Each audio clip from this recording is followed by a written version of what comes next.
Okay, as a slight detour from what I was planning to film, which was my best books of 2024, I was scrolling on Booksky this morning and found a blog post which was My Life in Books 2024. And I thought it'd be a really fun thing to bring onto BookTube. So the idea is, let me tell you. So it was a Night Reads account that I found this on, and she has tagged somebody called Shelley Ray as the originator of the post. I'll link both of them in the description box below so you can go and check out the origins of this. Don't think it's a tag on BookTube, I've never seen it before, but it should be. So let me tell you what it's all about.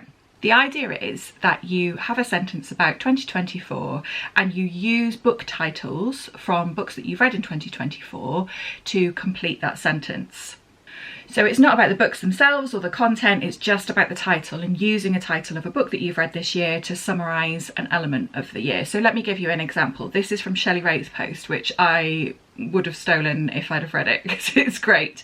So in 2024, I lost All the Woods We Know. And that's a book by Bruce Nash. And the reason that I would choose that is because my perimenopausal brain has lost all of my vocabulary. So that would be perfect for me.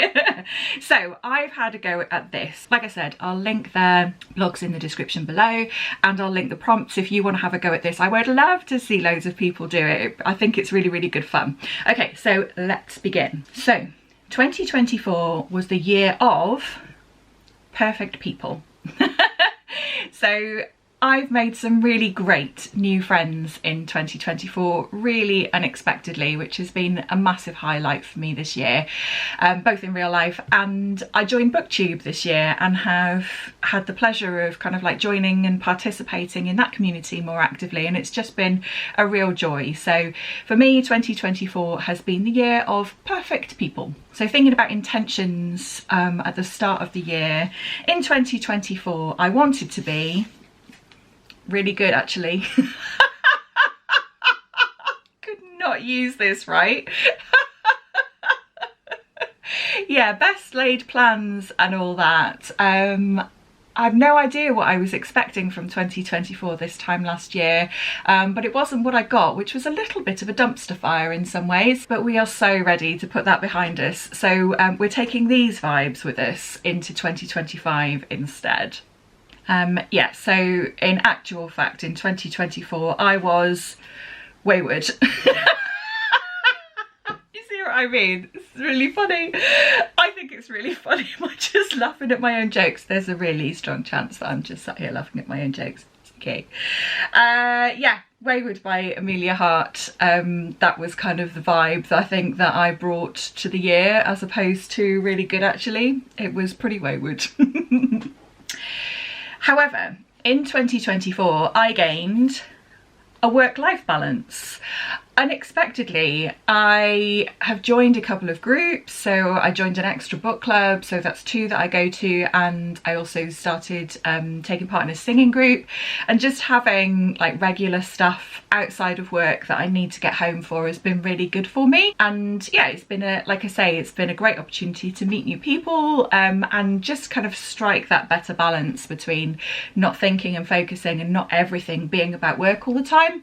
That's been quite an adjustment for me over the last couple of years, and I think I kind of nailed that this year. So go me, work-life balance.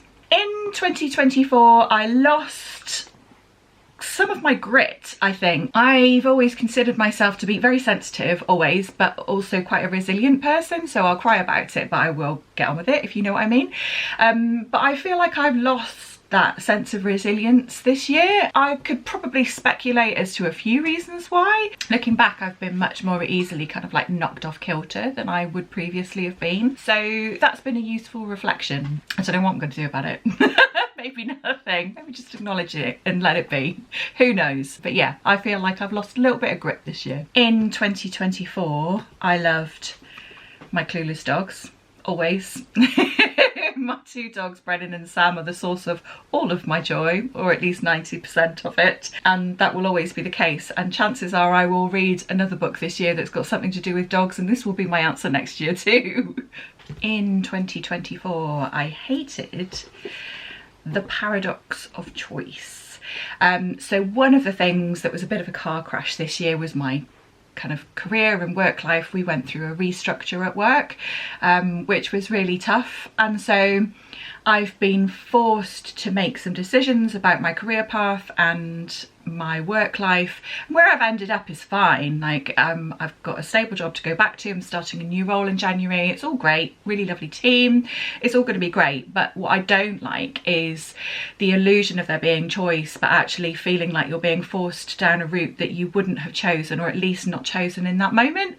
And that's certainly something that I have not enjoyed this year, having to make decisions because of circumstances beyond my control, as opposed to when it felt right for me. So that's why my answer to things I've hated in 2024 is the paradox of choice. In 2024, I learned how to stay sane in an age of division.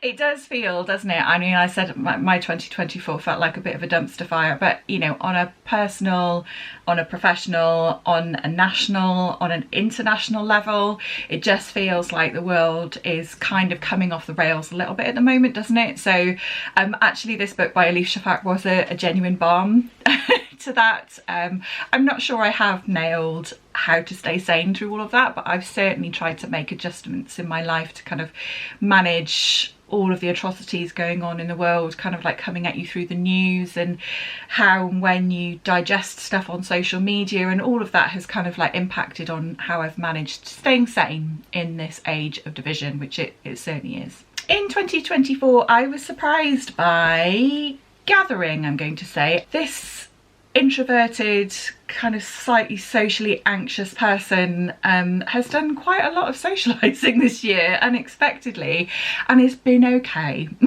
Surprisingly, it's been really nice. So I think what that says to me is that when you are, if you are introverted and if you are socially anxious, if you can find the right group to do those things with, it can still be really enjoyable. So yeah, that's been my surprise this year, is that actually being a bit more sociable and kind of taking part in a few more things has not killed me off. Who'd have thought it?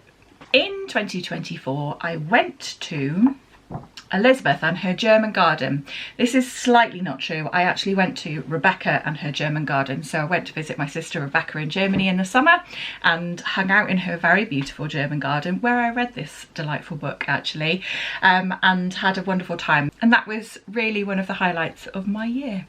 In 2024, I missed out on none of the above. I was trying to kind of like scroll through all of the books that I'd read in 2024, trying to find something that would fit for this prompt, something that I'd missed out on.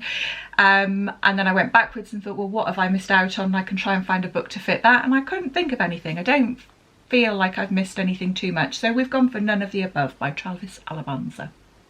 In 2024, my family were waiting for a party.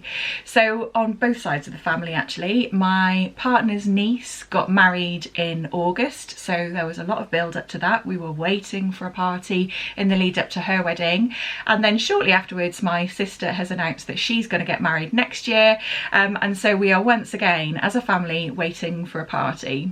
Something that I'm leaving behind in 2024, I'm going to say bad vibrations. This is something that I have tried to start doing, kind of like, or more trying to lean more into connections than focusing on disconnections, because if you're anything like me, you're somebody who kind of like goes to a lot of effort to try and make people like you, even if you don't like them very much.